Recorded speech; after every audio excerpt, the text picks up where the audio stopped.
Okay, let's continue the discussion of percolation with another type of model.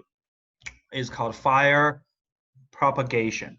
Okay, spread of contagious phenomena, fire, disease, right, or information. Information. So, ignition or infection occurs in a randomly select occupied cell. That's the initial situation within this lattice. Okay, so we have green cells and black cells.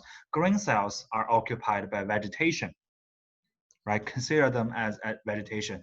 At the very start, there is only one cell that is infected or ignited, and the propagation of the fire will start from that starting point.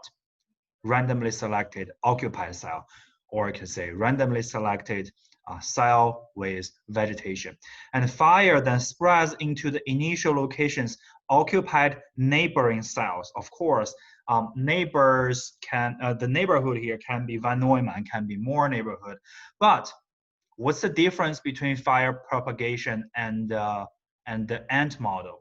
The ant model will choose only one neighbor, and if that neighbor is occupied, the ant moves to that neighbor, moves to that location. But here, fire then spreads into the initial locations occupied neighboring cells, which means that if there are multiple neighbors occupied by vegetation, then all of them will be infected, will be ignited in one step. Okay, so you can say that, you can imagine that this percolation, fire propagation, is with much higher efficiency compared to ant model, right? Because all neighbors occupied will be ignited, will be invaded by the fire. Okay, from each new location is considered as something called chemical shell. The fire or infection spreads further. So this is a spread following exponential distribution, because after each step, multiple cells are ignited or infected. And after next step, this new ignited cells or these new chemical shells, they can all serve as the starting points of even larger fire, because each one also has multiple neighbors, and these occupied neighbors will be chemical shells after next step. So this spreading is pretty fast, right? That's the reason why mountain fire is so hard to control. It's so hard to control. It is spreading faster and faster. Okay, and let's see some statistics. So here, we have a lot of box plots. These box plots, they are made between p-value, proportion of occupied cells or proportion of vegetation cells versus chemical shells. You can consider chemical shells duration of fire. The larger the value, the longer the fire, or the number of shells a fire persists for. So you can say here there is still this PC value. PC value is still meaningful in fire propagation model. Okay, when the p-value is smaller than the PC value, you can say the fire is pretty hard to spread, because the proportion of occupied cells is just too low. And if the p-value is equal to pc, there is a huge how can I say, there is a huge uncertainty in terms of number of shells.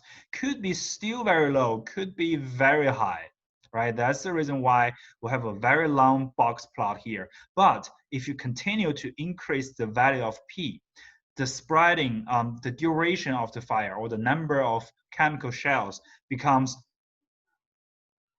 higher, and it's very stable. It's well above, let's just say it's at least 400. Some of them, they're below than 400. You can say that they're around 400 and higher. which means that the proportion of occupied cell is pretty high now. It's well above PC value. So the fire is relatively easy to spread. So if you compare this box plots on the right side of PC value and those on the left side of PC value, obviously the boxes on the right side, they are higher. They're at higher position compared to those on the left side. Okay, but still we have some outliers here, right? Although the p-value is pretty high, but the duration of fire is pretty low. Bad luck for those fires. Maybe they are starting from a cell that is occupied, of course, but it is surrounded by unoccupied cells, so the fire cannot even spread, right? And since we're talking about percolation, there is another set of concepts I want to mention here. They are backbones or backbone, okay? Percolation cluster backbone. This concept of backbone is based on clusters, right? So what is a backbone? Intersection of all self-avoiding walks between 2 points. Usually these 2 points, they are adjacent to lattice borders from a spanning cluster. So this concept of backbone is based on a spanning cluster. Okay, for example, here on the right side, we have yellow pixels or yellow cells forming a huge spanning cluster, connecting left side, bottom side, and right side of this lattice, right? And the orange cells, they are forming a backbone. For example, this is a point adjacent to a border on the left side. And here we have this green point on the right side of what? On the right side of this lattice, also adjacent to the right side of the lattice. So from left point to right point, there are multiple self-avoiding, you can say, walks connecting them. Okay, all those walks, they are portrayed in orange, right? The orange sides, they form the backbone of this spanning cluster. And there is a special type of backbone. It's called elastic backbone, union of all shortest path between 2 points. So this yellow walk here, this yellow trajectory is the shortest path from this point on the left side to that point on the right side. Okay, it's a special part of backbone. Okay, and next, before the end of section 5.2, I want to introduce another type of percolation. It's called invasion percolation. Okay, takes into account the fluid transport process. So the fluid, if you let it flow in the nature world, it is always travel from higher locations to lower locations, okay? And the flow follows paths of least resistance. You can consider resistance as some abstract concept, okay? For example, the difference of elevation between 2 locations can be considered as resistance. If this difference is very huge, which means for these 2 locations, there is a huge difference in terms of their elevations, then we can say that the resistance is low. It's pretty good for the fluid to flow from this high location to low location. If we have other 2 places, 2 locations, and the difference of their locations is relatively low, which means that the elevations of these 2 new locations are very similar to each other. In that case, we say the resistance here is relatively high, okay, for the fluid. But no matter what, you can give any meaning to this resistance, okay? But no matter what, resistance is a value usually between 0 to 1. And the percolation follows path of least resistance. So every time there are several neighbors on the invasion front, and this invasion and this flow will choose the cell with the least resistance and occupy it and repeat this process. Okay, flow spreads at each time step by occupying the accessible site along the flow front, having the smallest random number. Okay, this random number is resistance. And also sequence matters, which means history of the invasion matters. Okay, it's path dependent. And the basic IP process, each side has a random number R, right? It ranges from, or it varies from 0 to 1. It's a random number, and the numbers are isotropic, which means no matter you invade a specific site from any direction, the resistance is the same. And they are uncorrelated across sites, which means that for each site, the resistance is randomly picked from 0 to 1, right? But of course, you can use any distribution to address the value of the resistance for each site. Okay. Also, deterministic do not change, which means once there is a resistance for a site, it is staying the same during the whole percolation, during the whole invasive percolation process. Okay. And the invasion process starts on the one side of the lattice with spread occurring into the site with the lowest value of R, right? Lowest resistance adjacent to an invaded site, and continues until the opposite side of the lattice is reached, which means that there is always a spanning cluster.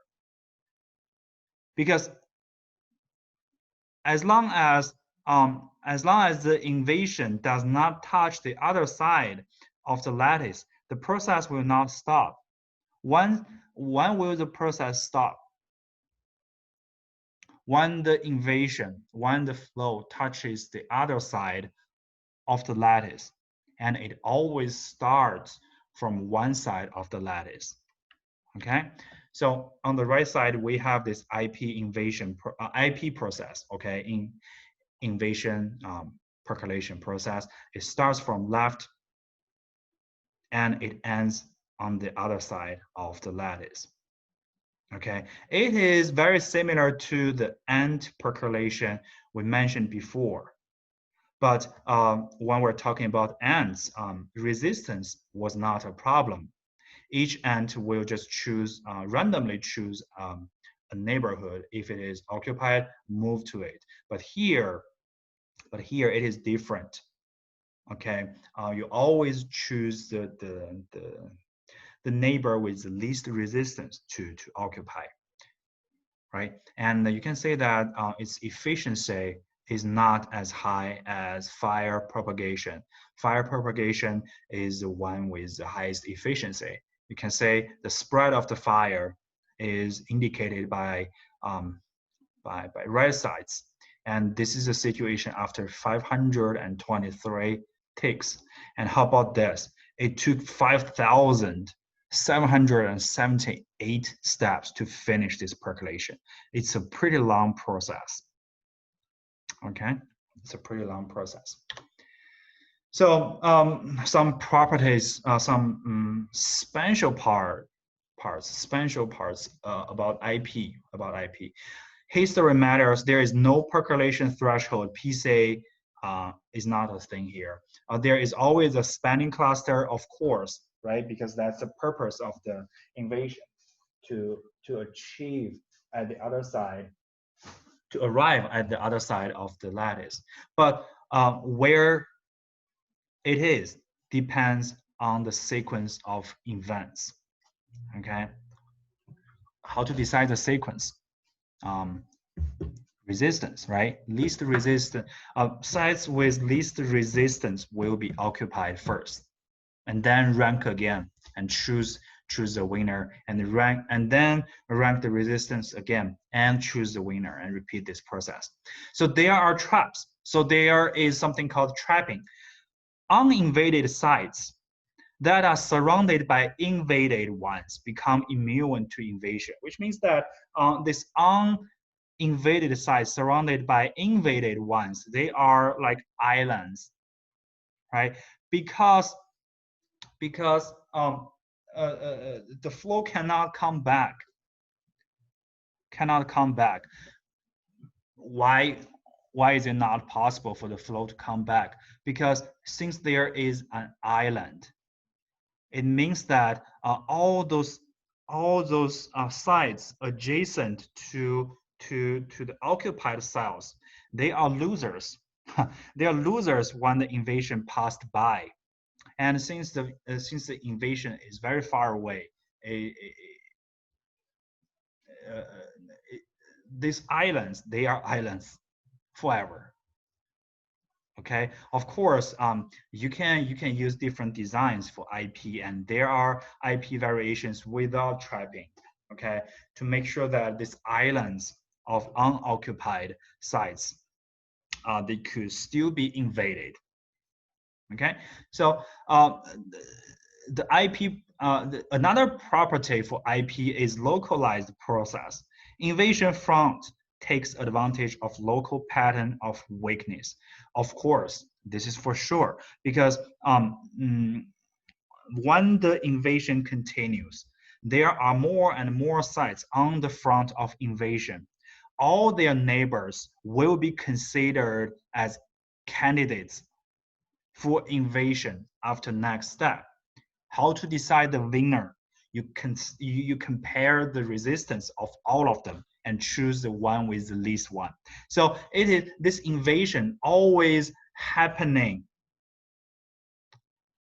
along invasion front. This invasion front could be very long, but it's still local.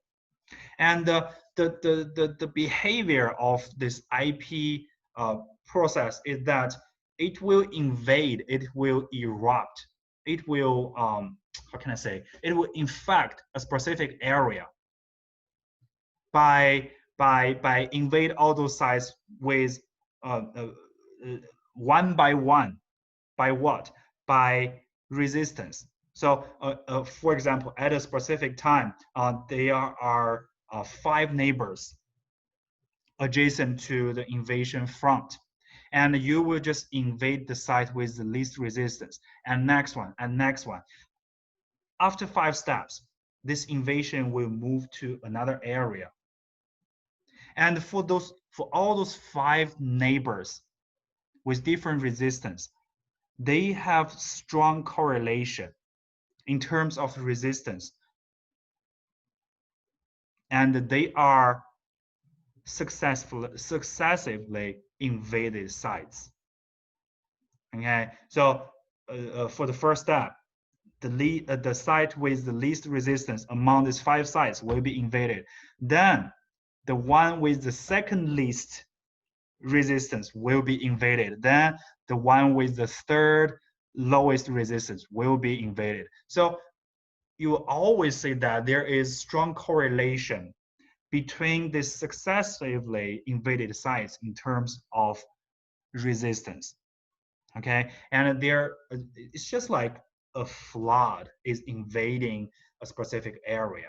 The flood will burst and fast invade a specific area very fast, and maybe the flow will just slow down a little bit, and when it arrives another area, and there is another burst. Okay, so this is called localized process. It's a property of what?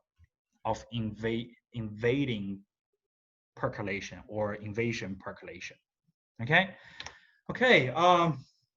Next, in the next video, I'll start talking about growth models. Right. In 5.2, we discussed so much about what? About the media of percolation theory, and if you remember, if you still remember, there are two parts in a percolation simulation, the media and the percolation process itself. So we have talked so much about the media and the media's influence, the medium's influence on percolation. So next, in section 5.3, we're going to talk about the percolation process itself. Okay, thank you.